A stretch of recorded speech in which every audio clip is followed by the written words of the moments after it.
ولد كانت يودع خايت مكة حيمزول ولدنا مالتيسي ولد كانت يودع خايت مكة حبها الأم فلوت انديو لمن تاي مخانو بمسلاز جوركون من تانك حس رويلي ولدهم كيودعوا زتمكحوا بزحات إرتراويان بزحات تجارون انتاي قد إموام أمنا لهم عند فيديو كتريوهم جن اتتمكحتن اتتعبيتن اتقرعتن ستيل كمزلو أما قصالي يركب مالت سب كاب حلف نجرو كم مهاراي كألن مالتيو كابزين دحر أخ مهارت زيك إلى دما مخرو انبت بلا مكراي مكرؤيو تمكرا أخ مخرنا جميع رسول الله شو عكن رئينا مالتيو تجادليت سدرا عدسو زخنا ويزرا أخذا عدينا أخذا مالتيو حجي قد إيمون زلوا جود ما نمسو زفولت أيو سبعان قلنا عامة عبايسي تأثيرا إلنا نجرنا كمينات مالي كلتا معل تجال جير الله مالتي زوجود دايتزي أنت خوانه بزحات سباتنا زوجود دايزي يزاربوا الله يوم من الباتون إذا نادو كلمة حج مالتيو أبنا يود أخيبا زسع ساعة نبرا نعاتمون عجوهم زبلا زبرات تعزن براين عبوي زقلقلة ولا حان تعصب خمزة يقولوا زنقرا كاجن زوجود دايزي مالت سامرة كانوا على واقع يتخفلن زبل نايلهم عند فيديو كنقرنا أيو كاتيلا نريهم بزحات قدات لو كاب زجرمو نابز سحق خنسا غرينا عبي كاب زولو ناي هاجر قدات حويسو نابنا ايش اللي قداتون كوم وبتماساسا لكن سجرينا على الشانل زي حدش زخونكم سبسكرايب بمقبار جمرو خلوكم يزلل مالتي قرم حانات ايريتو ننببلو ساعات بوصيح له مالتيو درار ادريسوم نز فيديو لايك جيرو له بتعمي قني لي درار حوي مالتيو بينيام براخي انس نايوترو تخاتاتا المدبكا ايه نمنتاي سميل علكا زي تفلط تقيم الكا ايه زلخو يلو لايك جير لي مالتيو لو معانتي انويس مالتي مبلكا الاي كيفت مسبلكو انا خالي على كذا لخو مالتي عشان بيادو بينيام زبال سمسي برقص حساس لديها بينيام تردي كادو بودي عقب تخوينسي ام ودعتا كصوع كاس لزل نمبر شمكا بروخيو سلازي كصوع قديتا اي مالتي بزحات سباتكم تقول لهم اوف كورس بزح كومنت كله زنبو بلو ساعات غيره كمبو اي مالتيو جن سلازي انبو بتعمي قرته ازحتت بزح سب رؤيتو خيب كله حمق صبقو كله كم بويل يذهبن مالتيو سو ولا حمق رئيتو ذهبكم يترفدو كم زي عين صبقو رئيتو حمق ذهبكمون كم بولكم يا مالتي دحر دقيم دس نابلوكم مالتي سو كوسخي دحر داو قسخي مصندلي خوينه كوسخي زلن مالتيو قصيله هيلن مبرهاتومي لا هيلن مبرهاتوم لايك يغرات اللي زلا مالتيو هلب وفوي إلوكم نديو أبز حلفة إرتريا خت مسليا تجراي إلوكم نيروي لنا له of course مسيلة ياكو منم إحنا كو حجي منم أي كحدنا أي توفي إلكنا زنبركا قال كاب تجبارو عيلنا كوينا بقى أميننا كوينا مالتيو أخسماويان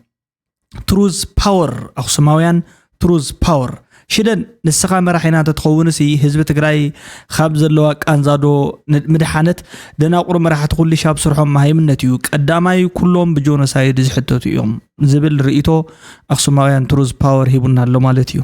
of course تامري حينة تبهال نقر نحنا نفرح إنا نمنتاي مسيلك أفراري حمنا سلازغونو لكا زي نساتو مسي كالي زمرح يلن يلناون درقا كن آمن كوينا اينا مالتي اناون اكل قداينا يزي كم زي عينتي نيره حجي منالبات اي دون نو انتي هابن كغبر كم زغل يفلطن من اي ممرح عقمل ندي يبلين شعيو زرق مالتي يستوهب النعيون دحر اسريحين تزي سريحين باغباو بغن كندت تولو زلخ ولا بخوم عينه تمرت بخوم عينه سلطنا ولا ينسلطن بتي زتمهر كل عودي بتناتي بروفيشن كمبيوتر ساينس يتمهر مالت سلازي بوكو انت زسرحمو لوط خمص عدل انت زوهابن كالي نجر اوكي مالتي مالت لوط الى زحاسبوسي سب اسبايرز غبرو كمهر كله المجمريا غزي مالتي انا كمزي كخوني زبلو حلمي بهاغتاتالو كومو كم سب سلازلن مالتي نسو عدل انت زوهابن تعدل زي نخفتركا ناي قدن سلام لاي تكنولوجي معبال وزت اذا اللمبر طبنجان وقنا يدل نتناتي فيلد بايزوي ولا حنت ريليتد زي كون ነገር እንታለው وقي مالتي سايبر وارفير منالبات كوم عينت ነገር ገለ خل يخل نسون ግን አድላ አይኮነን ለስጎናም ላይ ለሙ አንተ ቪዲዮ ይቀንየለን ሁሉም ርኢት ተዛብኩም በጣም مالتي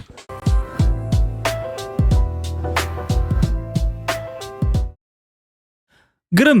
قداماي فيديو كنجمرينا اتقداماي فيديو زلو مالتيو انجمرو فيديو نزيو زمسل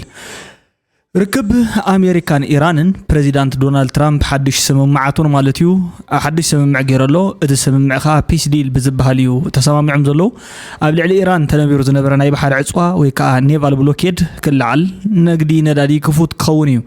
يقولن برقداي مينستر اسرائيل بنجامين نيتانياهو كابزي سممع سلاز تقللو كم لكع بريزيدنت سياس افرق مالتيو حريقو من اسرائيل اب لعل بيروت كامالتيو متقعتي ان قصلتها تركب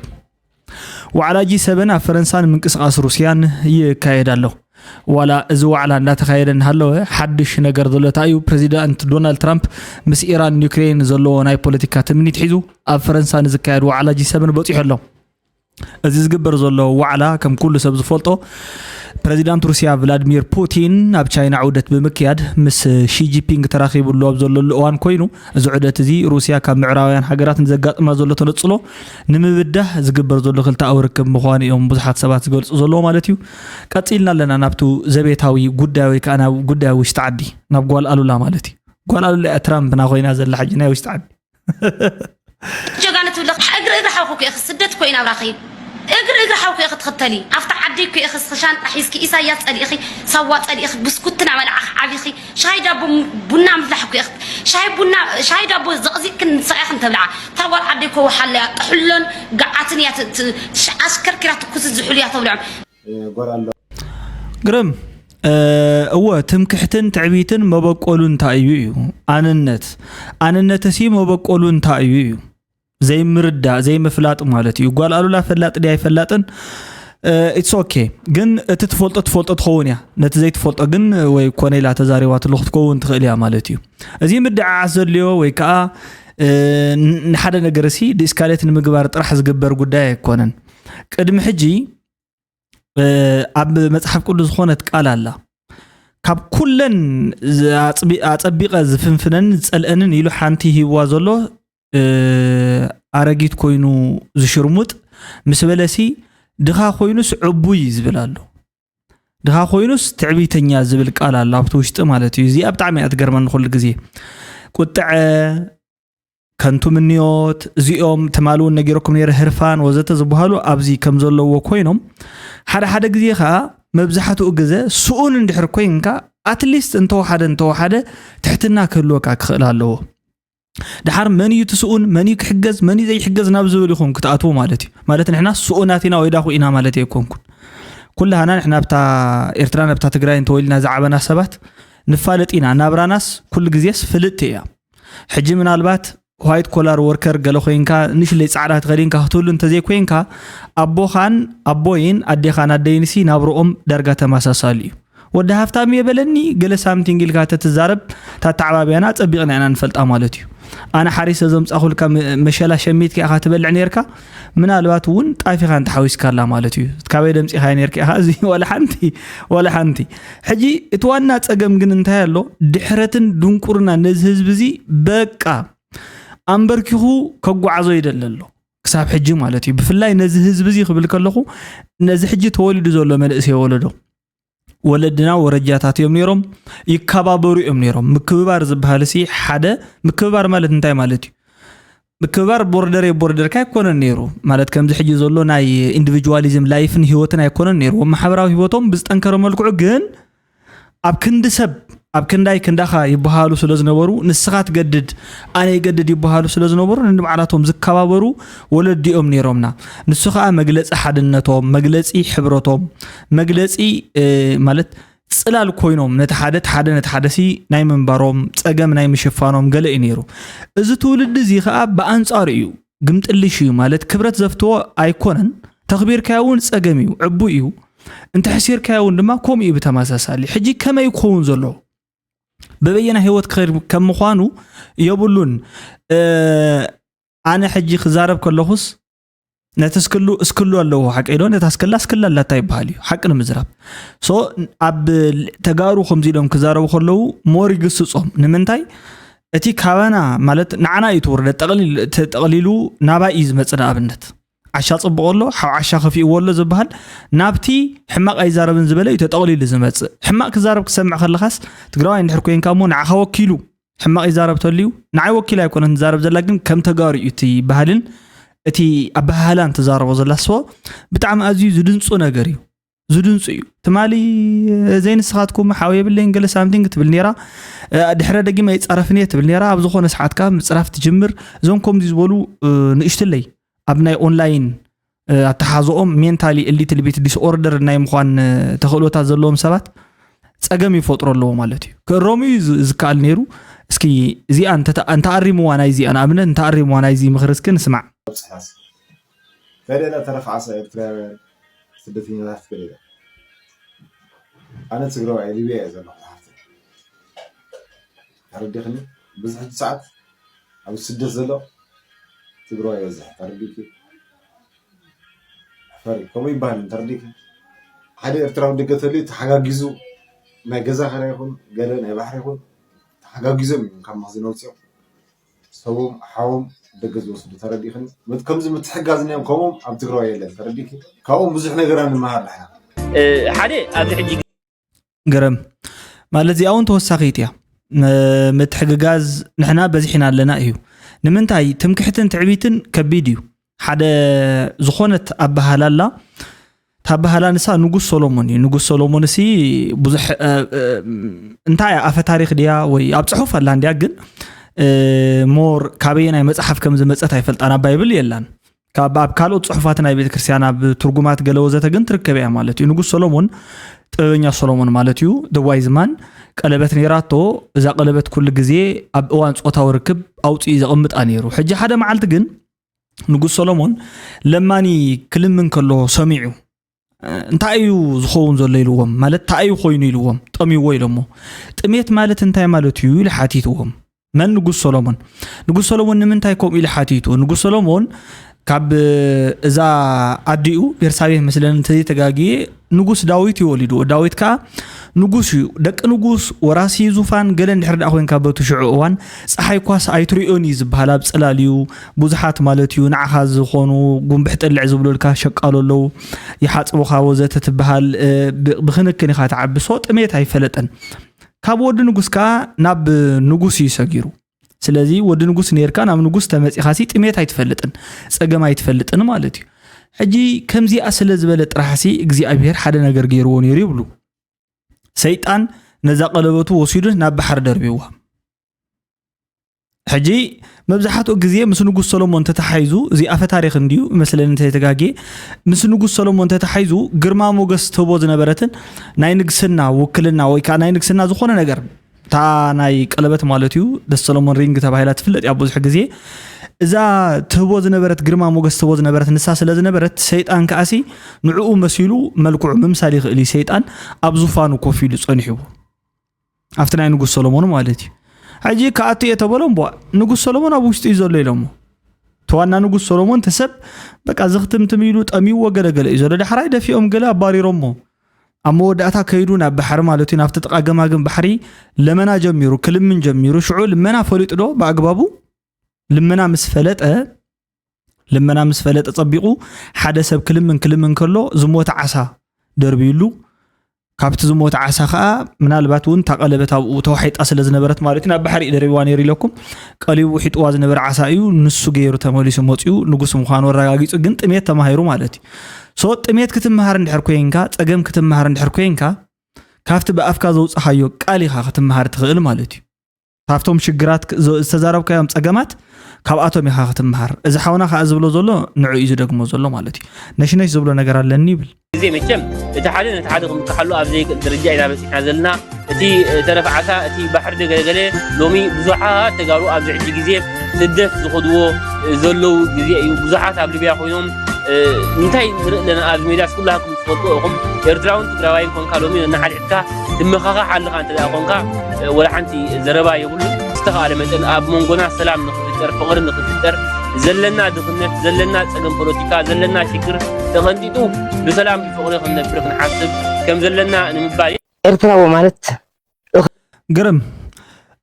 صوت عمل اختي لاخوالو مالتيو لومسي ابزا غزي زي اخوينكاس كساب كندزي زاكل صقم كم زلكا نحرد اندا فلطكا خوينكا مو بصقم كا بعلها تسحقولن تصاوتولن نحرد عليها خوينكا ንስኻ ኢኻ ትፀገም ማለት እዩ ብሓፂሩ ዋላ ምንጭ ናይ ፀገሙን ባዕልኻ ኢኻ እዩ በቃ ልተመረፀ ምግቢ ማለት እዩ ምክንያቱ እንታይ መሲልካስ ቦይኑ ምብላዕ ኣይፈትን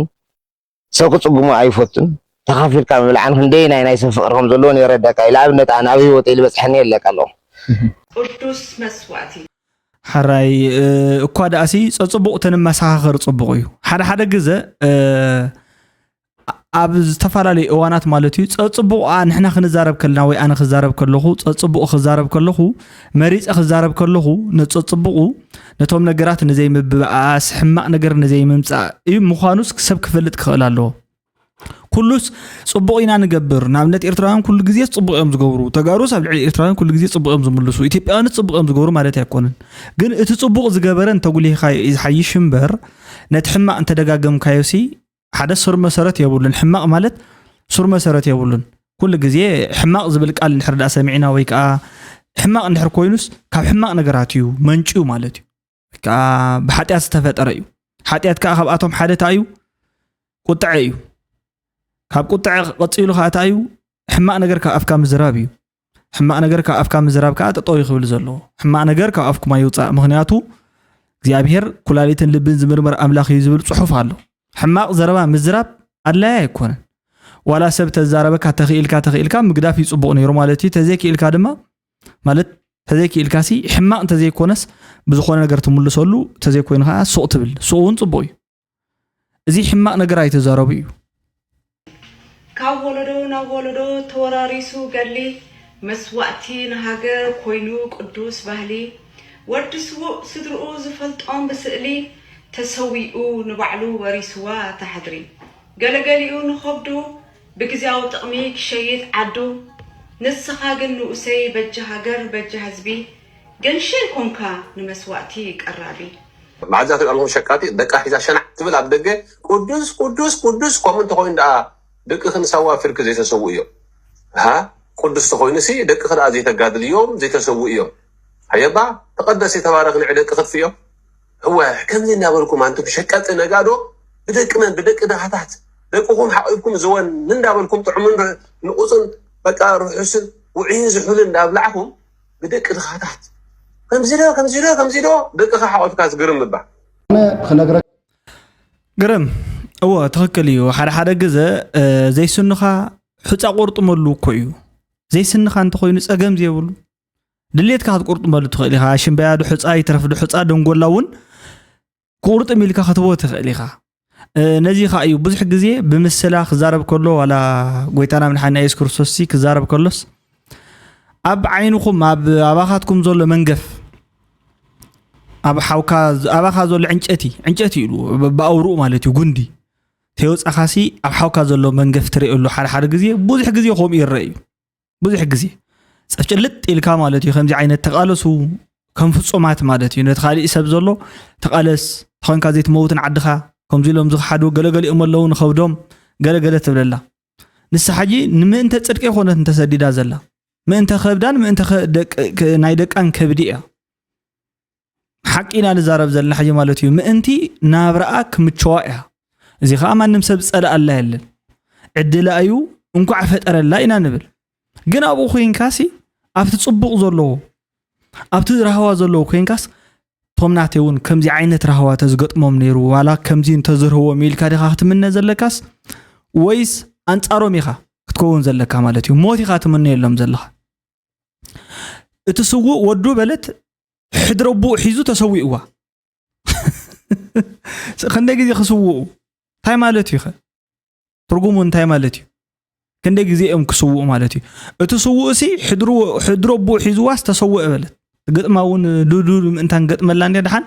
إلو أنا عدو تحدا نخبدو تحدا نعدو إيش تصبغي نخبد خان عد خان حجن السخن من تأخي نخبد خيخ أوف كورس so تحدا نخبد خطور خلها أنا نخبدي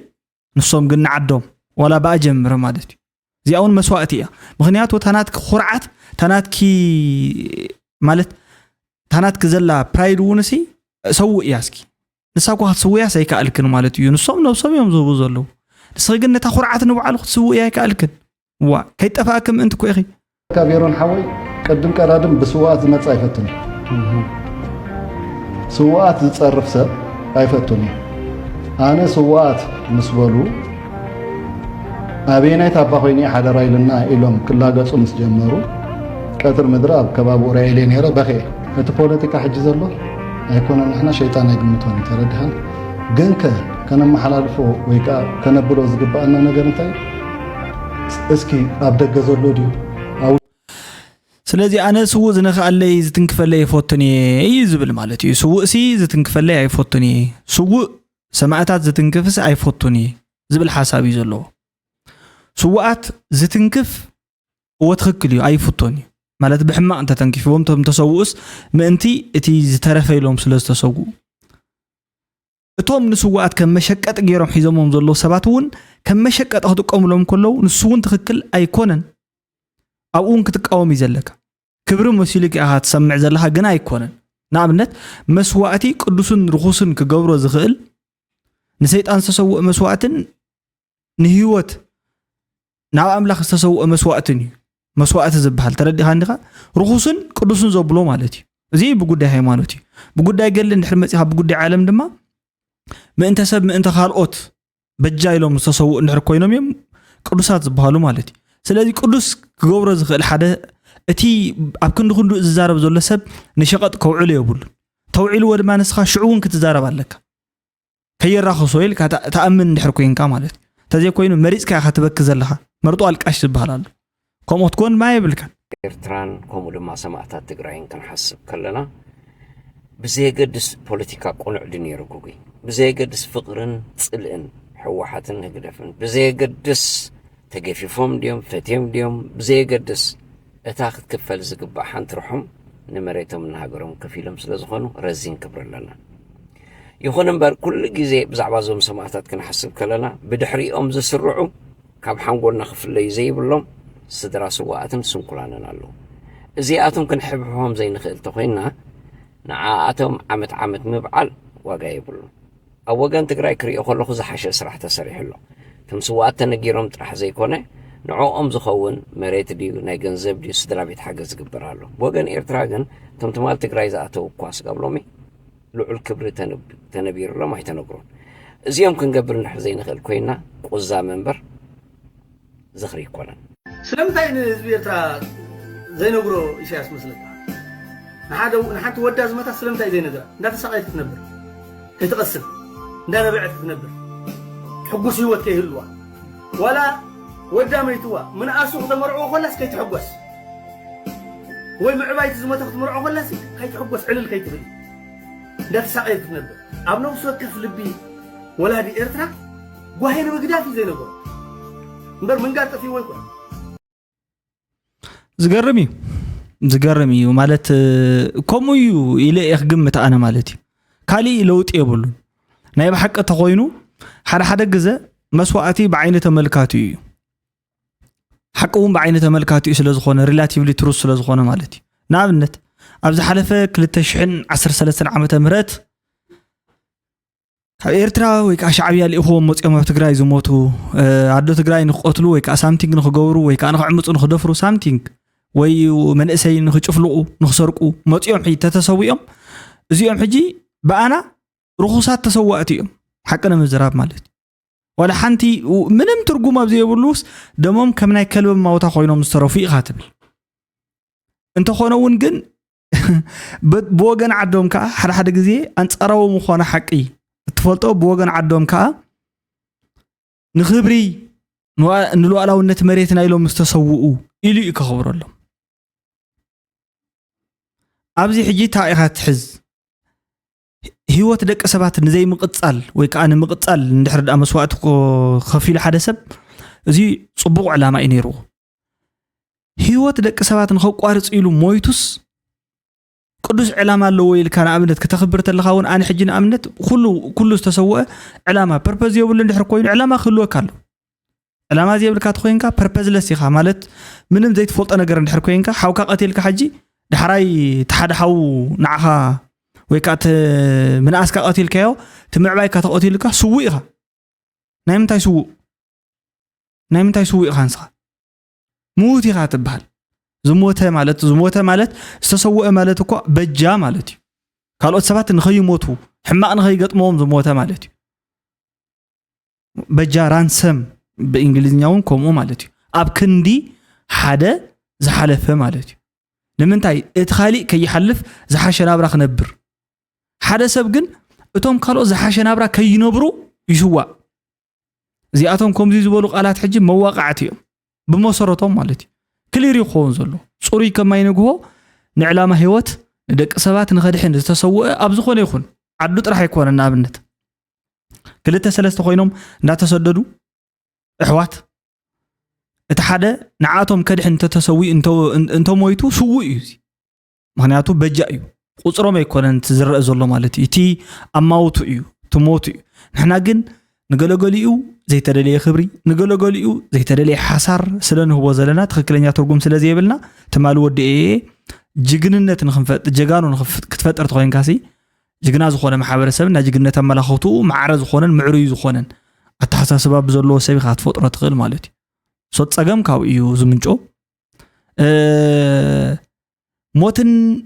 ሞት ደቅናን ደቅናን ይኣክል ምባል ገበን ዝኾነላ ትግራይ ካብ ትፍጠር ፀኒሓ እያ ገሌና እውን ፈሊጥናስ ከይፈለጥናስ ኣስተዋፅኦ ጌርናሉ ኢና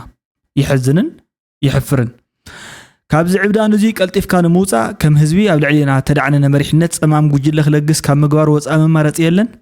ማማ ኣኸዛ ከም ዝበልኦ ኣቦይዝ ገያን ተገርገሩስ ካብ ርእሶም ይሓልፉ እዩ ደቂ 76 ሰረቕቲ ክጉሕሉ ደቀን ዝሰኣና 76 ዝዓመተን ኣዶ ናብ ማእሰርቲ ዝኣትዋሉ ኩነታት ካብ ምርኣይን ላዕሊ ዝሕዝንን ዝሕፍርን ነገር ክህሉ ዝኽእል ኣይመስለንን ነውርን ንቡርን ተሓዋዊስና ብዘይቀል ዓለም ይብል ኣይተጌታቸው ከይረዳ ማለት እዩ ኣብዚ ፖስቶ ናይ ፌስቡክ ፖስት ማለት እዩ ተኣምር እዩ እዘን ወላዲት እየን ተኣሲረን እዘን ወላዲት ኣብ ብዙሕ ቦታ ርአየን ኣለኹ ማለት እዩ ገሪመናን እውን ኣለዋ ጣኒ ዓብታ ገብረልና ስልጣኖም ይምረፁ ልምዓት ለዓዲ ዝኾን ተኮይኑ ዓዲ ክዕዘብ እዩ ኣይ ንተዓጠቕ ተኮይኑ ግን መን ክዕጠ ኣነ መን እየበለ በበገይርኻ معتق البحال خلعي وقل بار ربعي ويانا حمشاي ويانا البحال ينفلتي حمشاي جاني يندو حمشاي شيطان دو ينفلتي ومالت ابزي ايا تا مررتن مالتيو تن سبيت مررت اللون امبر انا رئينا لهو ناي بعلو كليب الله وي صباح كالي غزيون كنسرحلنا مالت بتمساسالي ኣብ ቅድሚኦም ሲስና በላገለ ማለት الناس ዓሳውን ንዕኦሙን የዘናግዖም ነረኒን ኣብ ኣኺባ ዝተፈላለዩ ቦታታት ኩሎ እትግበር ዝኽእል ኩሉ ገይረኒን ማለት እዩ ዘይገበረ የለ anyways ዘይገበረ የለ ምናልባት ዘይገበረ ሓደ ሰብ ተል እምበር ኣነ ነው علي ክሳብ ዝካለኒ ኣስተዋጽኦ ገይረ ማለት እዩ ብቁልዕነተይ ክሳብ ዝዓቢ ገይረ ዕለት 14 ፈልስምት ካሊ ነይሩ ተኺለ በብዓመቱ ማለት እዩ ከይደን ኣብቲ ፈልስ ዝተከለሉ ቦታ ግጥም መቅሪበ ጽሒፈ alla عائله 11 ለካቲት በዓል አኽቢረ ገጢመ ጽሒፈ ካብ ናይ ውልቀ ሚድያ ክሳብ ናይ ቴሌቪዥን ትግራይ ማለት እዩ ተመሓላሊፈ ይፈልጥ ማለት ኩሉ ኮንትሪቢዩት ገይሩ ኣብ ዓዱ ዘይገበረ የለን ገርና ኢና እኮ በቃ ገዲብና ኢና ሓመድ ክባሃል ከሎ ዕቀባ ሓመድን ማይን ተኺልና ኢና ኣምሂርና ኢና ቱቶር ሂብና ኢና ንኻልኦት ቆልዑ ስልጡኑ ገርና ኢና ኣሰልጢና ኢና ክሳብ ተዝተኻለና ሕጂ ግን ሞር ፍርያት ኣብንህቦሉ ሰዓትሲ ፍርያት ክትብ እንድሕር ኮይንካ ዓመታት ይድለን ዲዩ ፍርያት ኣብንህቦሉ ሰዓትስ ፍርያት ሞይቱ ማለት እዩ ሕጂ ተመንእሰይ ስታይ ኮይኑ ስደት ሞት ጥሜት መቕሰልቲ ሓዘን ወዘተ ገለ ጥራሕ ዳሕራይ ከይዱ ናይ ዝመንእሰይ ስኮም ይኑር እዩ ክቃወመና ገለ ይበሃል እዩ ዞም 76 ዝዕድሚኦም ተን መሓዛኻ ካይን ዶክተር ደረሰን 77 ዕድሚ ኢለ ይበሃል ነበረ ሰዓንገለ ንሱን ከምኡ መሓዛኻ ካይን محازخا تأثر مس محازخا نوري محازخا سنوري مالتي تايدا خبل الكاين خا نابوت رستيننا لموت خوين مالتي رستيننا لسبي طفالو عدنا ندا مالتي كل سب قرمي قصيلنا لنا نمنتاي ديو اندحوحات نمنتاي ديو صلاي زنعقكم ماشي بشم ناصنت ميديان اكتيفيزمن اما اخلكم كوينوم زغنازيكم فريحكم تميلكم ان حدركم ارغي سبيت اسيركم تبهاللكم قند صلايكم فتاويكم ناللكم زي تفلطوا انت معازيكم سنه لبنا هزوكم ترديكم كتقالسوا انت نخندي سبيكم مورال تصبروا زلكم هو حجي مورالو ناتو تايو مورال نايستال لمتا يتهانيصو ሞራል ማለት እሲ ልዕልና ስነ ምግባሩን ባህሉን አምንታ አይታኒጹ አውሽጦም ኮይኖም ዝጋና ዘይዎም አለው most probably ሓደ ከም በዓል ሸዊት ውዳሰ ወዘተ ደኾን ይኾኑ መን ኮን ይኾኑ እዚኦም ሕጂ አይፈልጦም እኔ ግን አለው አውሽጦም ኮይኖም ዝጋና ዘይኹም ኢሉ ዝገልጾም ዘሎ ማለት እዩ ዝጸልኦም ንሱ አለው ንምንታ ይጸልኦም ኣብ ዩቲዩብ ስለ ዝካፈሩ ዘሎ አርፒኤም ተቴሊ ፍራንክል ማለት እዩ ንግረ መንገዱ ግን ሕልፍ ክብል ነተን አዶ ትክክል ከም ዘይኮነ ይፈልጥ ስለ ዝኾነ ማለት ናይተን አዶ ጉዳይ ንግረ መንገዱ ሕልፍ ክብል አጸጊዑ እቲውን በዋናነት ክዛረበለን አይደለን ከም ሰከንደሪ ግን ሂብዎን አሎ ኦፕሽን ማለት ኦልተርናቲቭ ኤቢሲ አብሲ ቅሚጥዎን ከምዚ ዓይነት ፍትሒ እዩ ከምዚ ዓይነት ኢኩዊቲ ኦፍ ጀስቲስ እዩ በዓል ስታሊን ገለ ዘውጉዕሉ ማለት እዩ ነቶም ንግረ መንገዱሲ ክልተ ነገር አብ ረኽበ ቢሉስ ደሊዎም ነቶም ካልኦት ለገዳ ያለውን ክተአስሩዎም ዝግባእሲ በነጻነት ሚዲያን አክቲቪዝምን ካብቱም ኩሑ አሲርኩም ዘይተዓርፉ ንዓቶም ዘይተአስሩዎም ነዚአን ግን መዋረድ ስለ ዝኾነ እቲ ትገብርዎ ዘለኹም እውን አንታንታይ አም ዝገብሩ ዘሎ ዘብል ስለ ዝኾነሲ ነዚአን ዘይተፈትሕዎን ግን ካልኦት አለው ዝእሰሩ ዘይተአስሩዎም ያው ካውናዊ ማለት ካውናዊ نحنا خمسي زأمسل حاجة نجار تايو قدم كو سبع يفلت النير حقنا مزراب بوزح سبع يفلت النير ميديا وسوني نيرو سنسر شوفو بتعم حيالي نيرو وتصورو بتعم نوحي نيرو بتشعق جزي خا كمزي ولا بولقها تالنت انتلكا تخوينو اتتبلون ودمن مخان كان ترأيو سلاز قطر زنبرة كاستات سلاز فلت زنبرة شعو على مسقاميت يعني را حقو انه توص بوزح جزي زود الله نيرو مالتي اتسمس موته مستساقه وزته قلي اتوص نيرا لو مگن تحقن موص غزي يود الله نزلو صقم گن تايو تحقي افتوم سفت حسله زيلا حق حقيقه طفيا مالتي كم سامن انبر الله يا تخري الله يا تخر مالتي توصيا لومي كل ميديا ككم عقمها ناتيون ميديا ايو حدا تيك توك زقرب زلو ميديا ايو فيسبوك صحف زلو ميديا ايو سو ميديا مالت لعل 5000 حساب زلو صعباي نحرد اخوين ميديا ايو ميديا مالت قالو ميديم كاب زول زوصيو منقد مالتي منقدي كابتوم ناي حبريتا زبالو كمحلالفو خلو 5 بااتاتات اتحاده ملእኽቲ እዩ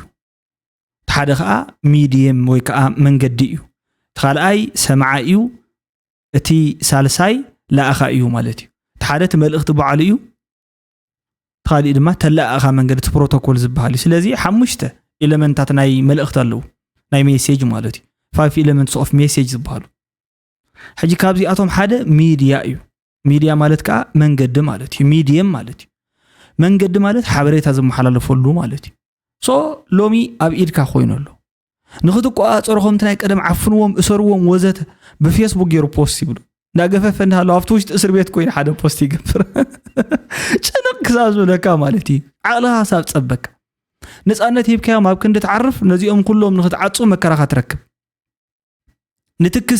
نتكي مالتي موص انت قريف كالي زقلل انبر نعو نخد عبس مكراخة نرخبكا تتوعل نسائها جنو تتكي يكونن دفارنا جس موج آيات أمز بارالو تكن دفارن موص ايسن كواتسي بكات حبريتا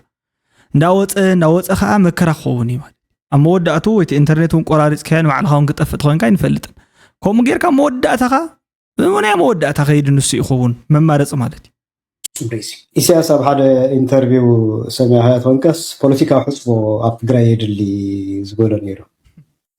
بوليتيكا حسبو أي محتاج طرح لي حاسبنا طرح لي لو ليس طحنا لودنا ينتهي برين وش قال طرح كوي كور مالتي لا قولي اوه غم جرك كوي ماي جاد ايش مالت نيبهالو نمننتو نزانتو قصال خزخاخرو زخل غوربيتي زخون زلت تግራይ ዘሎ لذي معو خطط انت راخنك بإيرترا زول إيرترا هاجراو من كسرح انت راخنك تزلا انكو امراصي اب تግራይ ፖለቲካዊ حسب خطكير كتكلالك جي وصي تريخ اب إيرترا زي ATM زبال ماشين يلا أنا رأيي فلتني يلا نبي يرتاح للناس أبتغري أفقد قرنا تروح بتخليها أفقد بنك تروح بتخليها زين حجب تقرأ الوادي اللي عندك كان بصحتها أبي يرترا جنزو كبانك توتو من قصي قطي وزبك مش شحن ورح خطوط يفكرك مرعي هالوكا تمكت هالوكا بزي قدس 5000 فكره كيز بلكات منغستي اب تግራይ ኣብዚ ሓለፈ ግዜ ርአ ነረ ናይ ካሽ ሕፅረ ስለ ዘለና 2300 ይኹም ተወስዱ ናብ ዝብል ደረጃ ተበፅሑ ቅድሚ ዝስራዕ ብቁመተይ ኣነ ነረ ኢትዮጵያ ቀደም ንብል ነርና ኤርትራ ንዓቢና ንህላካ ጀሪርና ካብቲ ዓዲ መፂና ሓንቲ መዓልቲ ያጋጥም ንብዚ ኢትዮጵያ ሲ ባንዴራኹም ሲን ሕዛንና ኢልምስ شو عندها ستخو أو حد جزا خير بون ده ستخص أفتوش تي فنجالسي بانديرا إثيوبيا تاني حتى من اللي اختار مبقى عم فنجال غيركم استخدمونا إليه بس دليتكم تايم قانون هاراي زغرمي مالتي جوسي بتخكل يغليصو ناي زحاونا زلو زروا كم سحق كوينو مساغاغريو ناي جوس زربا كن تخكل يا لممدكم زي كمزي زامسل لممد كايلن كسر صلكا اندحر كوينو خمزي እዩ ጸገም ውንዶ ከምዚ ጌርካ ተሰጋግሮ ኢኻ ወደይ ጽቡቕ ነገር ተኮይኑ ኮ ተሰጋግሮ ጽቡቕ እዩ ማለት ካብ ክትወርሶሲ ጽቡቕ ነገር እንተዝኸውን ግርም ኾነ ነይሩ ንጸገም የውሪስና ጸገምሲ በቃ ከምዚ አገራ ተሰጋጊራስ መጽያና ማዕድና ካብኡቲ እቲ ማይክሮፎኑን ናቱ ሓበሬታ ከመሓላልፈሉን ዝደሊ ኣይተ ስታሊን ከ ብንየ ዘይሩ بس مراقص غير اتيو مايكروفون حيزو فيديو قريصو بوست مسغبره تايبلكا ابوش تعدسي اكتيفيزم نصانت ميديا እንዳወልኩም ኮምዚ ክትገርፈለኩም ኢንተርኔት ክጠፈለ ወይሎም ተዛራው ሰባት እንዲም ድሓን ኤርፖርት ቋረጸለ ወይሎም ተዛራው እዮም ምንም ማለት ናይዚ ኦምሲ ዘገርም ነገርስ አይኮነን መሰረተ ልምዓት ሲቪል አቪዬሽን ናይ ሲቪል አቪዬሽን ዘሎ ናይ ኤርፖርት መጓዓዝያሲ ሲቪል ዝጓዓዘሉስ ከቋርጽ አለው ዝቦልዮም ትፈልጡ ዲኹም ኣብ ትግራይ በትውግእ ግዜ ዕቡድ ከልብ ነኺሱ ካነ ባዕሉ መድሓኒቱ ናቱ የለን ኣብ ሙሉ ሆስፒታል ገጢሙነ ስለ ጸንሐ ማለት እዩ ሕጂ ሓወይ ከምኡ ገጢሙወሲ ኣብ 72 ሰዓታት ክትሕከም ከኣ ክትክእል ኣለካ ሕጂ ብክንደይ ጸገም ኢኻ ከምዚ ዓይነት ትራንስፖርት ገለ ትረክብ زينا عود كلبي يصوي عمبر زغدد له خاون لعلي ناي موت ناي هوت ጫፍ ዝኾነሉ ከምዚ ዝኣመሰሉ መንቅስቃሳት ክሪቲካል ዝኾነ ኮንዲሽናት አለው حق እዚ አቶምሲ ንምንታይ ብስሩ ዘይተዓጸው ኢሉ ይሃይለ ደደቢት ዝዛረብ ዝውዕል ማለት አለው እዮም ሕጂውን ቅጽለ ቢለፍት ቪዲዮ ክነገረኩም ዝኽእል ብጣዕሚ ኣዝዮም ዘገርሙ ብጣዕሚ ፍሊፍሊ ዝበሉ ኣዘራርባታቱን ክዛረቡ ሰባት ሰምዑኹም ካበይ ከምዞም ጽወውን ዘይፈልጡ ማለት እዩ ተዘረባ መሰረቱ ኢንተርኔት ክጠፋ አለው ኤርፖርት ከቋርጥ ክኽእል አለው ንምንታይ ይኹም ዝብል ዘሎ መሲልኩም ሓጺርን ግልጽን ገይራ ነገረኩም ንሱ ምስ ኢትዮጵያ ትባል ዓዲ ርክብ ዝባል ነገር ብጣዕሚ ጽሊኡ ወሎ ርክብ ክልወና ያብሉን ኢሊ ዝኣምን ዘሎ ሶ በሓጺሩ ኣብዚ ሓጽረ እዋን ከምዚ ገይሩ በታቲዑ እንተስ ብዝኾነ ገይሩ ክኸድ ገለ ይደሊ መኻድ ሕጋዊ ፕሮሲጀር አለው كم بقولكم يحق منقص تايز بالعنق 39 الله بعلو مالتي كوفيلو تايز بال نوح بروسس فتح حساب زغبر حدا ابرسي شدشته مولو بيت مخري ناي تግራይ ኩስን ክኽእል ኣለዎ ሙሉ ህዝብ ትግራይ ሪፈረንደም ክረጋግጽ ኣለዎ ድሕርዚ حدا ابرسي شدشته በቱናይ ሹዑ ዝነበረ ክንደይ ክላቴን ዝኾና ዘለዋ ማለት እዩ حدا برس 3 ይቕረታ حدا برس 3 ናይ 96 እንረ መስለን ተዘጋጊ ሕጂ ኸ ብተማሳሳሊ حدا ابرسي 3 ናይ 12 4 دين 4 ከኣክልላት ማለት እዩ ክፈቅዳ ክኽእል ኣለዎን እዚ ምስተገብረ ማለት እዩ ሙሉእ ፍቃድ ክሳብ ተመሓላሊፉ ፍትሕ በአግባቡ ክሳብ ዝመሓላለፍ 2 ዓመት እዩ ዝውድእ ፕሮሰስ ማለት እዩ ፕሮሰስ ናይ ምግንጻል ዘውግዕ ዘለኹ ቲዮሬቲካሊ ብጣዕሚ ኢዚ ዝመስል ፕራክቲካሊ ከቢድ ዝኾነ እዩ ከምቦ ከለኹ መሊሰውን ክንሪኤና ማለት እዩ ኣብዚ ጉዳያት እዚ ንባዕሉ ክንደይ ዝኣክል ፕሮሲጀር ክህሉ ይኽእል ናይ ሕጊ ገለገለ ዘይንፈልጦ ኣነ ማለት ሲሉ ንሱ ሕጂ ሃይላይትን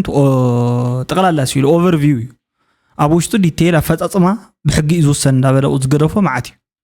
ዝርዝሩ ብሕጊ ይወሰናል እንዳበለ ዝገደፎ በአማርኛ ማለት እዩ ሕጂ እዚ ኩሉ ኣብ ግምት ውሽጢ እቲኻ እኳ ተትዛረብ ጽቡቕ እዩ ሓፂር ስኢሉ ኣብ ፍንጩ ጥራሕ ሓሳብ ዘለዎ ሰብ ኣብ ሚድያ መውፂኡ ተተዛረበ ጀስት ኣጋጣሚ ዕድል እዩ ዝባሃል ዕድል ይምበር كزارب አይግቦን ነይሩ ይርደነን ወን ህዝብ ትግራይ مكرا ممصاريو تحلال خنجر ناتجاچو ناتفخ نبر دهم تدلو اب ኢትዮጵያ ኮይና ትግራይ ትጠፍ እንት ሐቅ እንበር ተረጋግጾ ዲሞክራሲ ተደለየቱን የዝብ ዘሎ ሆዝ ምስተውዚ ዘኔ ብጭቡጥ ስርዓት ገለም ላይ ነታሐዞ ተደለየት የዝብ ዘሎ ተትደሉን ኢምፖሲብል እኔ ካብ ነፃ ኤርትራ ባሪያ ኢትዮጵያ ይመርጽ ተናአሰ ሕጂ ክልተ ሓሳባት ተላዒሎም ኣለዎ ማለት እዩ እቲ ሓደ ሓሳብ ታይ ዝብል ዋላን ተደለየት ትግራይ ምስ ኢትዮጵያ ንሕዳት ፀጊዓ ነፃነታ ክትእውጃ ይትኽእልን ይዝብል ፓርሻሊ ሓቂ ዳርጋ መብዛሕትኡ 80 ካብ 100 ሓቂ እዩ ንምንታይ ሓቂ ዝኸውን እዚ ጉዳይ እዚ I don't know ብኸመይ ከም ዝመፀ ኣይፈልጥን እየ ካብ ታሪክ እውን ዝንገሮ ጉዳይ ኣሎ ዝኾነ ክፋል ማሕበረሰብ ሓዊሱ ጠቕላላ ስቑኢሉ ኣብ ልዕሊ ትግራይ እንትኸውን እንተሎ እፅሊ ካበይ ከም ዝመፀ ዘይትፈልጦ ስቑኢሉ ማለት እዩ ፅልኢ ኣብ ልዕሊ ተጋሩ ኣሎ መበገሲኡ መን እዩ ንምንታይ እዩ መበገሲ ከምዚ ኮይኑ ዝብል ይመስለኒ ብፍላይ ካብታናይ 1980 ገለ 9 ገለ ናይ 80 ገለን ምስ ኤርትራ ምግንጻልን ዓሰብ ሂቡዋ ካብ ትብልን ድሕራይ ሞታ ፕሮፓጋንዳ እንዳገደደት መጽያ ታናይ ቅድሚ ዝነበረት ግን ታናይ ሓይል ንሕንሕያ ነራ ታናይ ፓወር ንሕንሕያ ነራ ማለት እዩ ምንጫ ምክንያቱ ታስልጣና አክሱም ነራ ናብ ዛጉዬ ኸይዳ ድሕሪ ናብ ሸዋ ኸይዳ ጎንደርያን ገለገለላ ተመሊሳ ድሕራይ ዝተመለሰት ማለት ናብ ትግራይ በዓል ሃጽ ዮሐንስ መለስዋ ድሓሩን መሊሳ ተመሊሳ ከይዳ ተመሊሳ ኸይዳውን ዝተወሰደት ተመሊሳ ዝመፀት ማለት እዩ ብናይ ወያነ ቃልስስ ተመሊሳ ዝመፀት ማለት ሕጂ ታ ዝመፀት ድሕራይ መወዳእታ ዝመፀት ንጉሳዊ ኣይኮነትን ሞአንበሳ ዘእም ነገር ይሁዳዶ ወዘተ ትበሃል ነገር ገዲፋ ኣመፅያ ምክንያቱ ፌደራላዊ ስርዓት እዩ ዋትኤቨር ካብ ዝኾነ ዓዲ ተስዩ ዝመርሓ ዓዲ ኣተመሰሪታ ሶ እዚኣ ምምላስ ኣይኮነትን ማለት እዩ ናይታ መንበረ ክብሪ ዙፋን ወዘተ ትበሃልሲ ናይ ምምላስ ስራሕ ኢላ ኣይትዝረብን እያ እዚኣ ተቀድሚኡ ዝነበረ በዚኡ ነርት ባእሲ ብድሕሪ ግን ካበይ ከም ዝመንጨዋ ኣይፍለጥን ብጣዕሚ ኣዝዩ ሓደገኛ ዝኾነ ጉዳይ ማለት እዩ ጽላኣት ዘለዎ ማሕበረሰብ ኣሎ ሶ እቲ ነፃነት እዚ በዚ ክወሃቦ ድዩ ትግራዋይሲ ነፃነት ረኺቡ ዲ ክነብር ወይ ከዓ ክወሃቦ ዲ ተኮይኑ ኣይወሃቦን እዚ ሓቂ ምዝራብ ጽቡቕ እዩ ግን ትግራይ ኣብ ባዕላ ኮይና ነፃነት ክወሃባ ድዩ ዝገደደ ማለት እዩ ዝገደደ በዚ ኳስ ገና ነገራት ከይተፈጠሩ እንዳሃለቡ ሕጊ ክወፁ ከለው ኢቭን እቲ ላዕለዋይ ሕጊ ክወቕሰና እዩ ዝበሃል ኳስ የብሉ እቲ ላዕለዋይ ሕጊ ይቕበለናን ቮይድ ክብለና ኢነል ክብሎ እዩ ጎለ የለን ሶኢልካ ትሪእዎ ኣለኹም ማለት እስር ቤት ንእሽለ እስር ቤት ሶ ኣነ ኣካይዳይ ትኽክል እዩ ነይሩ ማለት መጀመርያ ክዛረብ ከለኹ ብከምዚ ዓይነት ኣመራርሓን መሪሕነት እንዳተመርሐት እንድሕር ዝዓዲ እዚ ዓዲ ክኸውን እንተ ትብል ምናልባት ካብ ጭቃ ናብ ጭቃ ክኸውን ይኽእል ወይ ከዓ ናብ ዝገደደ ሃገረግ ክኸውን ይኽእል ዝብል ሓሳብ ኣለ ንግምት ኣብዚ ቀፂላኸ ዝብል ኣብዚ ቀፂላ እውን ኣነ ይርህዋ ኢላ ይግምትን ምክንያቱ ረሃዋሪ ኣይፈለጥኩን ኣብ ትግራይ ካብ ብፍላይ ካብ ዝኾነ ዓመታት ጀሚሩሲ ኣብ ስቓ እያ ዘላ ሶታ መንግስቲ እውን ተመኡ ዘለዎ መሪሕነት እውን ተመኡ ዘለዎ መሪሕነታት እውን ነቲ ዓዲ ንኽጠቕሙ ዝተለዓሉ ይኮኑን ሓዲኦም ምስጠፍኡ እውን ከይንሪኦም ክልቲኦም ክጠፍኡ ኣይከኣሉን ክጠፋፍኡ እውን ኣይከኣሉን ሶ most probably እንታይ እዩ ዘሎ ኣብዚ ጉዳይ እዚ ናይ ምድኻብ ድኽምቲ ትግራይ ወዘተ ገለ ናይ ምፍጣር ድሌት ካብ ማእኸላይ መንግስቲ ሕወሓት ከዓ ማለት እዩ ስኢላ ዝሞተትን ተገዛኢትን ዝኾነት ዓዲ ከዓ ንሱ እውን ይሕግዞ ማለት እዩ ክበኣሱ ከለዉ እቲ ፀገም መን ዝፈጥሮ እዮም ኮምፒት ዝገብሩ እምበር ኣብቲ ፀገም ትግራይ ኣብ መፍትሒኡ ተባኢሶም ኣይፈልጡን ኣብ መፍትሒኡ ተዝበኣሱ ሕጂ ፅቡቅ ክኾን ነይሩ ማለት እዩ ሶ ትግራይ ከምቲ ዝበላ ከምቲ ሰብኣይ ዝተዛረበላ እንድሕር ኮይና ኣብ መንቀራቐሮ እያ ትርከብ ኣዝዩ ሓደገኛ ፈታኒ ዝኾነ ግዜ ኣለዋ ማለት እዩ ናብ ካሊእ ከባቢ ኢትዮጵያ ኸይድካ እኳ ትቕይር ኣብ ኤርትራ ናበይ ትኸይድ ስለዚ ንኤርትራ ትመስል ትግራይ ድማ ቅረፅዋ ሕዚ ኣብ ትግራይ ዘሎ ጉጅለ ሕወሓት ዘሳቀዮ ሰብ ብምሉእ ናበይ ይኸደሉ ናብ መላእ ኢትዮጵያ ይብተነሉ ኣይኮነን ካብ ምጥፋእ ድሒኑ ሰሪሑ ሃፍቲሙ እውን ዝነብረሉ ኣይኮነን እንድሕር ትግራይ ሃገር ገይርዋ ብንታይ ከም ዝኸውን ትፈልጡ እንታይ ሻዕብያ ዝገበራ ኣይክደግም መኸዲ ከም ዘይብልካ ይኽገብረካ መህደም ከም ዘይብልካ ይኽገብረካ ንኤርትራ ትመስል ሃገር ንምንታይ ኢኻ ትምነ ሃገር ብርግፅ እዚ ሓውና ዝዛረቦ ዘሎ ዘረባ ትኽክል እዩ ምንም ስሕተት ነገር የብሉን ባዕሎም ኤርትራውያን መፂኦም ኣብ ኢትዮጵያ እዮም ዝነብሩ በቃ ኣብዚኦም ዘለዉ ኣብዚኦም ኣርቲስቶም ኣክተሮም ገሊኦም ኣይተርፍ ደራፊኦም ወዘተ ኩሎም ዝሓሸ ናብራ ኣብዚ እዩ ካብ ኣፍሪካ ዘለዉ ቀፂሎም ከምኡ እናበሉ ይኸዱ ኣብዚ እውን ደስተ ዘይልዎም ድማ ናብ ካሊእ ይኸዱ እንድሕር ከፊእዎም እውን ናብ ካሊእ ይኸዱ ከምዚኣ ዝበለት ናብራ ኣዘላ ስለዚ ምናልባት ካብ ፀቢብ ዓዲ ሰፊሕ ዓዲ ዝሓይሽ ናይ ኢኮኖሚ ዓይነት ቫራይቲ ክህሉ ተኮይኑ ማለት እዩ እዚ ካብ ናይ ኢኮኖሚ ቫራይቲ ድማ ነፃነት ይዝሓይሽ ኢለ ይግምት ነፃነት ጥራሕ ይብላዕ ደ ይብላዕን ገሌሎም ዛረቡ ሰባት ኣለው እዚ ከከመካይዱ ክኸውን ይኽእል እዩ ኣብዚ ክልቲኡ ከመዛዝን ከለኹ ካብ ፀቢብ ዓዲ መጭቆና ዘሎ ሰፊሕ ዓዲ ይሓይሽ ማለት ክልቲአን ክጭቆናና እንድሕር ኮይነን ኣብ ኢትዮጵያ ኮይን ከም ጭቆና ሓይሽ ምክንያት ሰፊሕ ከም ዝበሎ ካብ ጨቋኑ ኮይኑ ግን ክልቲኡ ጨቋኑ ኮይኑ ሲ ካብ ንስኻው እንዳተሰቃኻ ትነብረሉ ኢኮኖሚካሊ ዘመሓይሽ ተዘይ ኮይኑ ግን ነፃነት ዘለዎ ዓዲ ሕሸካ ማለት እዩ ዋላ ምስጥሜቱ ዝኾነ ዳቦ በሊዕኻ ትድቅስ ሶ ኣማራፅታት ዘየብሎም ነገራት እንዲዮም ዘለዉ ሕጀብ ትግራይ ሕጂ ነቲ ህዝቢ ትግራይ ንባዕሉ ዘጨነቑ እዮም ብመንፈሱ እውን ዘጨነቑ እዮም ከም መፍትሒ ኣይኮኑን ኣብዚ ሕጂ እንታይ ስግኣት ኣለዎ ንኣብነት ወዲ ጣባ ኢትዮጵያ ብኢኮኖሚ ከይትጨፍልቃን ከይትዕምርራን ኤርትራ ማለት ኢትዮጵያ ኢኮኖሚ ኤርትራ ኣገዳሲ ይኮነን ኢለ ደኣምን ምክንያቱ ብፖዚቲቭ ኣተሓስባ መጀመርያ ኤርትራን ኢትዮጵያን ድበሃላ ክልተ ሃገራት ክልተ ህዝቢ ክልተ ሉዓላዊ ግዝኣት ከም ዘለዎ ምእማን እዩ እዚ ምቕባል እዩ ካልኣይ ኤርትራ ካብ ኢትዮጵያ ትደልዮ ናይ ዶብ ምሕንፃፅ ሕጋውነት ምልባስ እዩ ኣብ ባይታ ምርግጋፅ እዩ ሉዓላውነት ኤርትራን ግዝኣታዊ ሓድነት ኤርትራን ከምተን ኩለን ኢትዮጵያ ደይተሓትለን ሃገራት ንኤርትራውን ከም ዘይተሓትት ፊቸሪቲ ነዚ ሕጋዊ ከተልብሶ ክትክእል ኣለዋ ኤርትራ ካብዚ ወፃኢ ንግዜያዊ ሽግር ከም መፍትሒ ተጠቂማ ብናይ ቁጠባ ኢትዮጵያ ኤርትራ ፅግዕተኛ ምግባር ንኤርትራ ሉዓላውነት ኣብ ሓደጋ ምእታዊ ካብ ኢትዮጵያ ኤሌክትሪክ ኣምፂኻ ኣብ ኤርትራ ምብራህ ፅቡቅ እዩ መብራህቲ የምፅእ ፋብሪካ ገለ ክትንቀሳቀሰሉ ትኽእል ኢኻ ግን ከዓ ናይ ኤርትራ ሉዓላውነት ኣብ ሓደጋ ከኣቱ እዩ ሕዚ መፂ ዘሎ ሉዓላውነት ኣይኮነን ኣብ ሓደጋ ዝኣቱ ማለት ኢኮኖሚክ ኢንተግሬሽን ብውዕልን ብምትእሳርን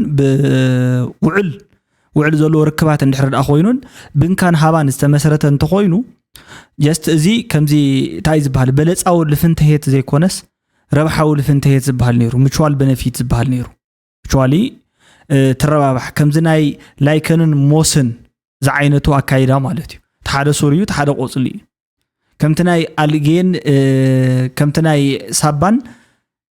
ናይ ሞስን ናይ ኦምን ኣይኮነን ትርክብ ተሓደ ነቲ ሓደ ዘይጠቅም ክኸውን የብሉን ተሓደ ነቲ ሓደ ዝጠቅም እንድሕር ኮይኑ ርክብ ተተመስሪቱ ምናልባት ነቲ ረብሓ ንምሕላው ጥራሕ ማለት እዩ ሰላም ክመፅእ ይኽእል እዩ ኢኮኖሚክ ታይ ኢኮኖሚክ ኢንተግሬሽን ምትእስሳር ከለ ክህሉ ይኽእል ይርክብ ክህሉ ይኽእል ኣብዚ ከዓ ንግዲ እዩ ንኩለን ዓድታት ፍቁራት ገይሩ ቆፂልዎን ዘሎ ንግዲ እዩ ካልእ ዋላ ሓንቲ የብሉ ንግዲ ካልኣይ ከዓ ኣብ ውሽጢ ዝግበር ናይ ማዕድናት ምልውዋጥ ወዘተ ገለ ዝበሃል ምትሕግጋዝ ገለ እዩ ንዓድታት ሲ ኣሕዋት ገይርዎን ዘሎ ዓድታት ብመሰረተን ካብ ሓንቲ ዓዲ ዋላ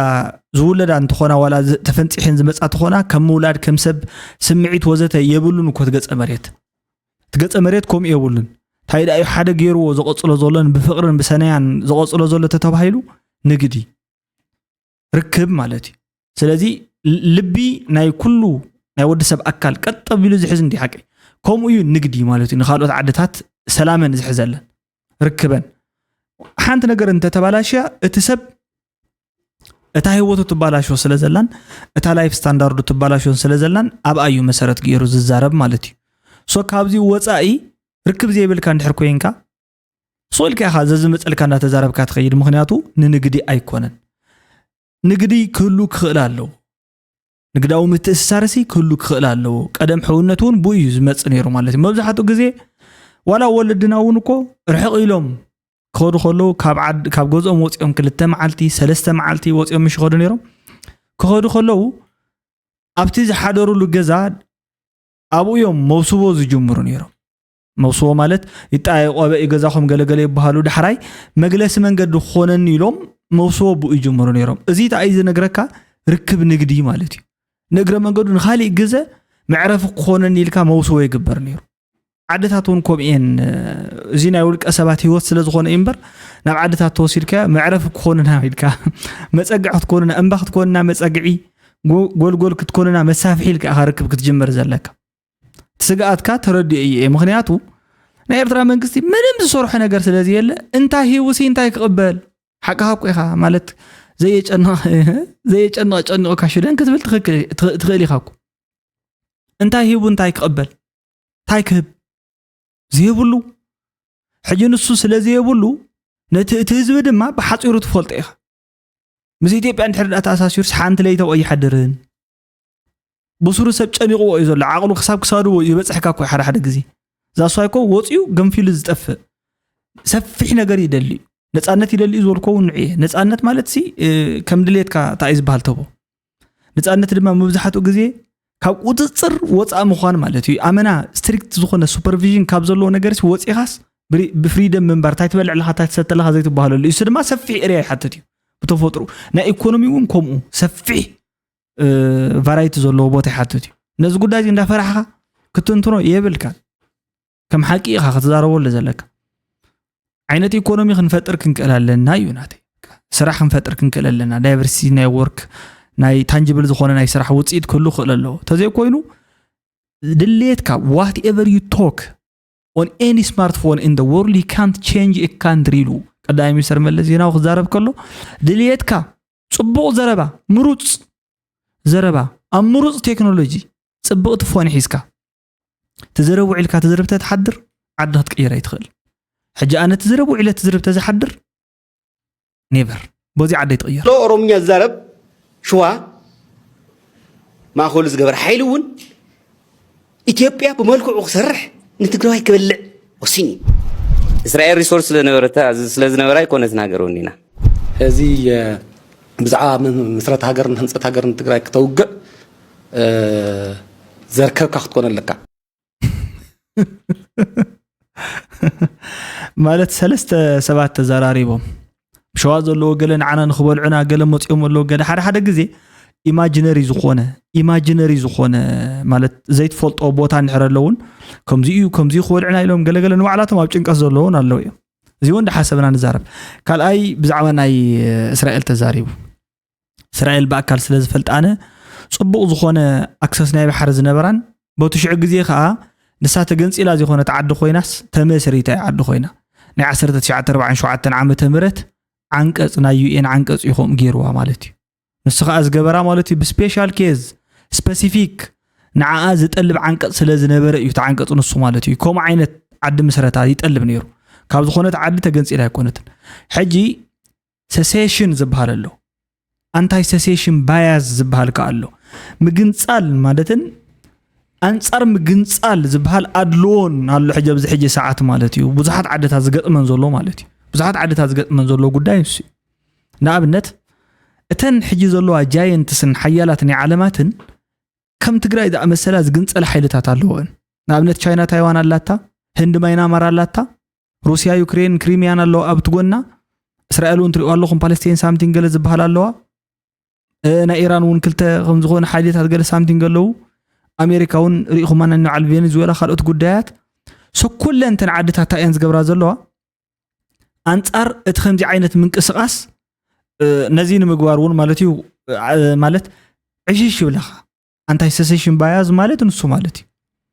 ዕሽሽ ይብለኻ ኣድልዎ ማለት እዩ ኮ ባያዝ ማለት ሲ ኣድልዎ እዩ ግን ዘዳልዋ ዘለዋ ንምንታይ እየን ንዘይ ምግንጻል ሲ ኣድልዎ ኣሎ ብዚ ሕጂ ሰዓት ሕጂ ዘሎ ትሬንድ ማለት እዩ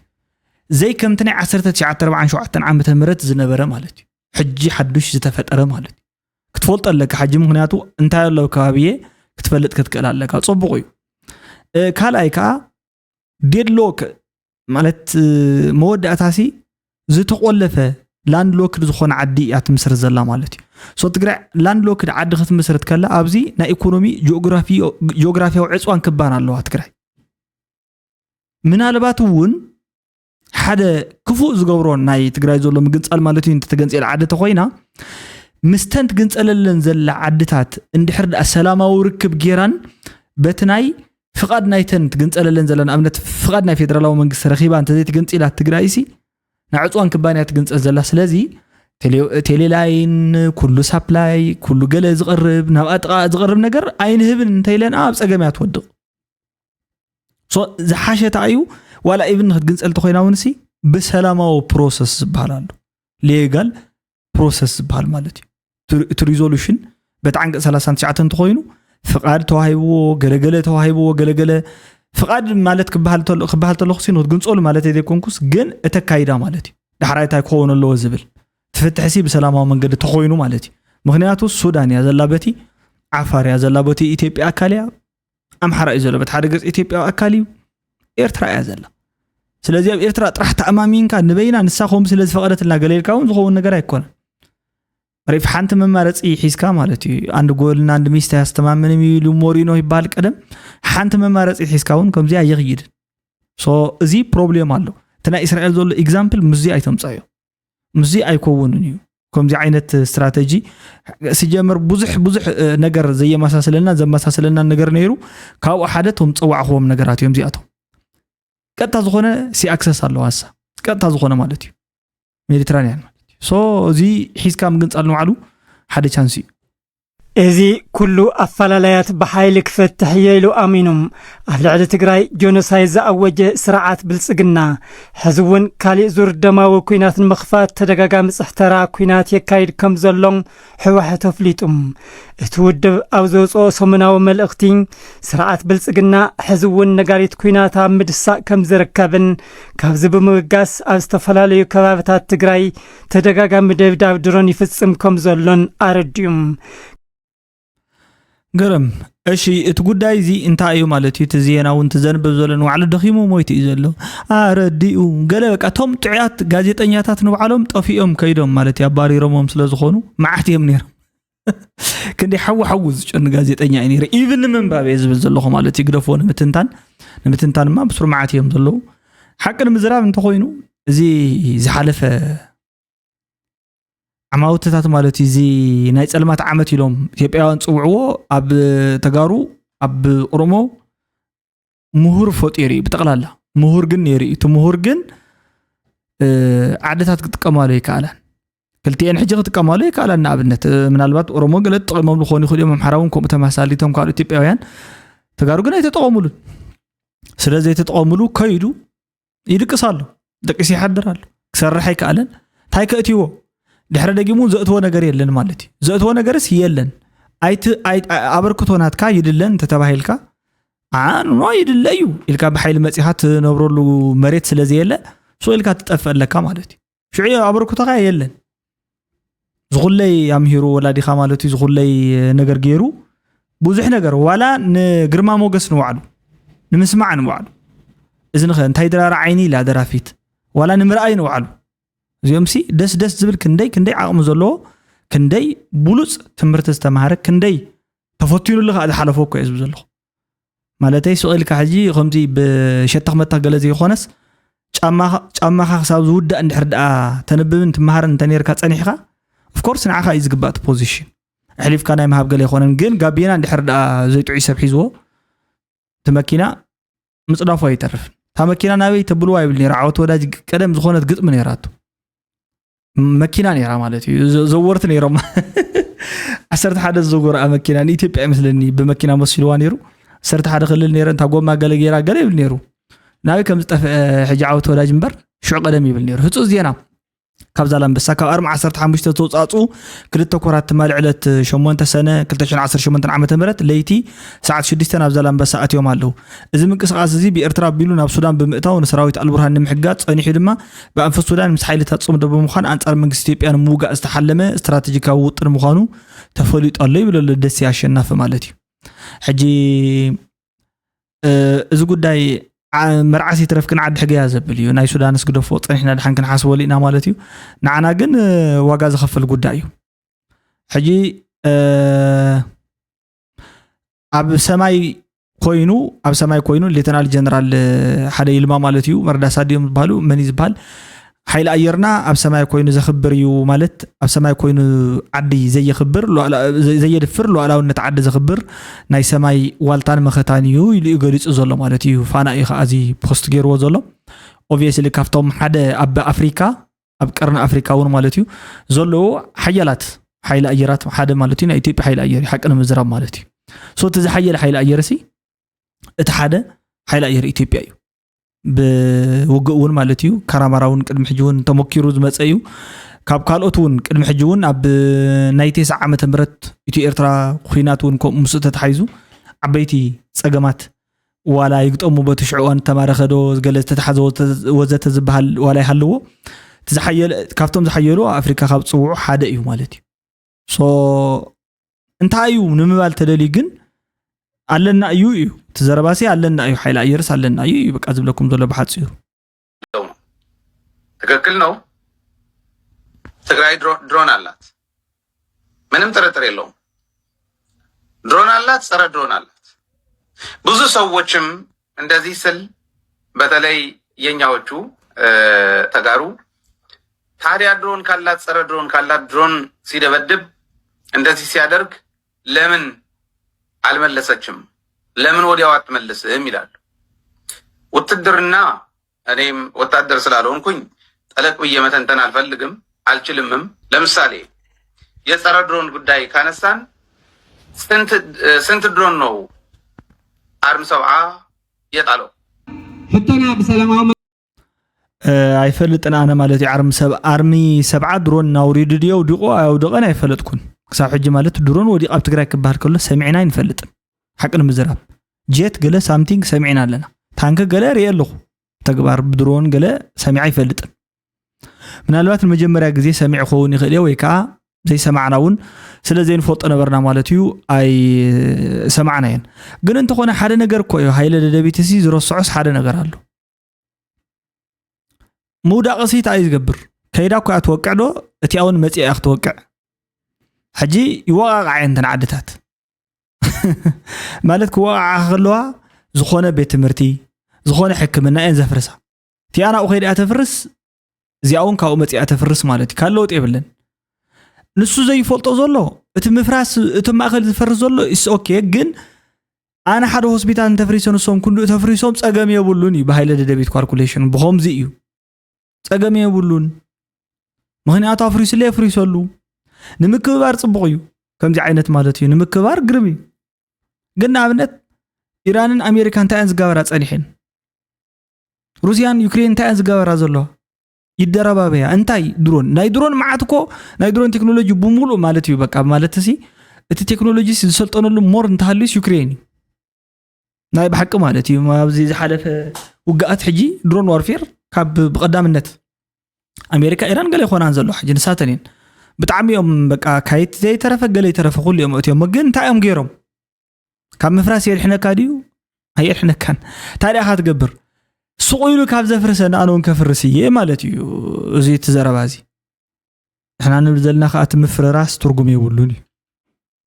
أبزين الرداء أيو ناتي قدي تتملسو السيء كناتين دلو حطنا بسلامة ومن قدي زي ملس انتخوينو تعنتو زي ملس والقوغن نار حيلخ نأتو مخاناون قدم حجي نوحي له صنح فيديو ايزي بايزوي مثلا انت تقاقي قدم حجي سمعيني راز فيديو ويكاسب ايزيدي خالي امبر يفلطن قدم حجون تزاريبو لنير الزربازي يدغمو انتليون ايفلطكون مالتيو اوكي كمزي يو اتغداي مالتيو تغداي زي بتقلالا اسكي انت لكادي حساب የኢትዮጵያ ሰራዊት ያለ ድሮን አይንቀሳቀስም በድሮን ሲመታ ደግሞ አይቶ አያውቅም የኢትዮጵያ ሰራዊት ቲዲኤፍ በድሮን ሲመታ አይቷል ኢቭን ሪሰንትሊ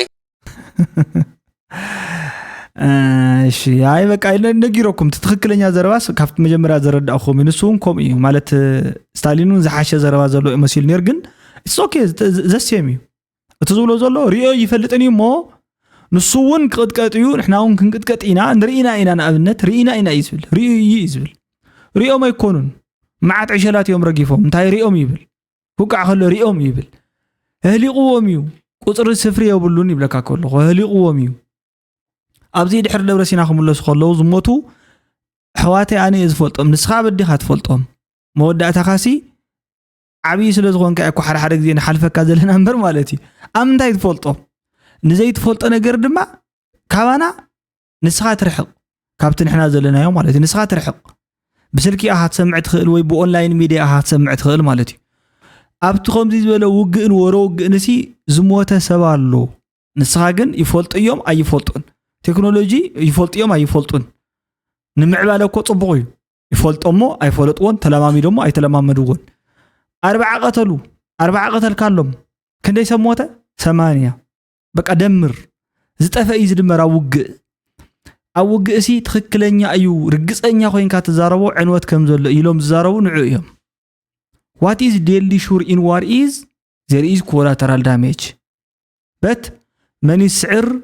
መን ይስዓር ግን ኣይፍለጥን ርግፀኛ ኮይንካ ተዛረበሉ ግን ዕንወት ግን ኣሎ እዩ ክንደይ